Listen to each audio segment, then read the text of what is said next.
សម្ដេចមហាបវរធិបតីហ៊ុនម៉ាណែតនាយករដ្ឋមន្ត្រីនៃកម្ពុជាបានថ្លែងថាកម្ពុជាក្លាយជាប្រទេសដែលធានាបាននៅសន្តិសុខស្បៀង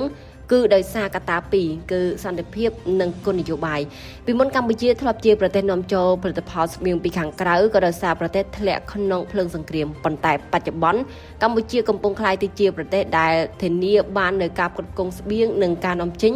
ដែលចូលរួមបង្កើនចំណូលដល់សេដ្ឋកិច្ចជាតិថ្លែងក្នុងពិធីទិវាមច្ឆជាតិលើកទី20នៅបឹងទន្លេបាទីស្រុកបាទីខេត្តតាកែវនៅព្រឹកថ្ងៃអង្គារទី1ខែកក្កដាឆ្នាំ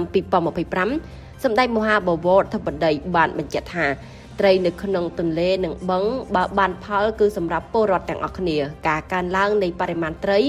ដែលកើតពីការចូលរួមក្នុងការទប់ស្កាត់បទល្មើសនេសាទខុសច្បាប់ក៏បានធានាការគ្រប់គ្រង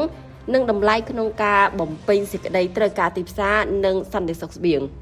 លទ្ធផលនេះគឺការឡើងពីការប្រើប្រាស់កម្លាំងសរុបដែលជាការចូលរួមពីគ្រប់កងកម្លាំងនិងអាជ្ញាធរគ្រប់ជាន់ថ្នាក់ហើយអ្វីដែលសប្បាយរីករាយនោះគឺបរិមាណត្រីមានការកើនឡើងនិងរក្សាបាននូវតម្លៃសមរម្យ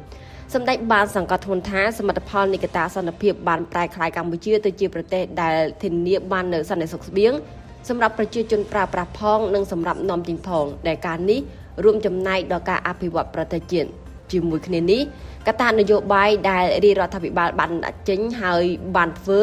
និងបន្តធ្វើយ៉ាងសកម្មរួមមានដូចជាដីកសិកម្មមិនយកពន្ធសម្ភារៈបម្រើការផ្នែកកសិកម្មមិនយកពន្ធការអភិវឌ្ឍហេដ្ឋារចនាសម្ព័ន្ធបម្រើវិស័យកសិកម្មប្រព័ន្ធធារាសាស្ត្រអន្តរាគមន៍ភ្លាមក្នុងករណីមានតម្រូវការនិងពង្រីកនិងបង្កើតទីផ្សារបន្ថែមកម្ពុជានឹងប្រែក្លាយកន្លែងដែលធ្លាប់ជាកន្លែងក្របផ្លោង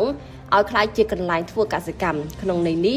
សម្ដេចបវរធិបតីនាយករដ្ឋមន្ត្រីបានដាក់ចេញឲ្យក្រុមការងាររបស់រាជរដ្ឋាភិបាលធ្វើការអភិវឌ្ឍវិស័យកសិឧស្សាហកម្មនៅទិសខាងលិចដើម្បីធានាដល់ការងារនិងផលិតហើយលើកកម្ពស់ផលិតផលក្នុងស្រុកព្រមជាមួយគ្នានេះសម្ដេចនឹងជំរុញការអភិវឌ្ឍហេដ្ឋារចនាសម្ព័ន្ធផងដែរហេតុនេះកម្ពុជានឹងត្រូវធ្វើពិពិធកម្មសេដ្ឋកិច្ចជាមួយដៃគូសហប្រតិបត្តិការដោយមិនពឹងដង្ហើមគេដកហើយត្រូវធានាដល់ដៃគូដែលជាការធានាសន្តិសុខនៃការផលិតនិងទីផ្សារ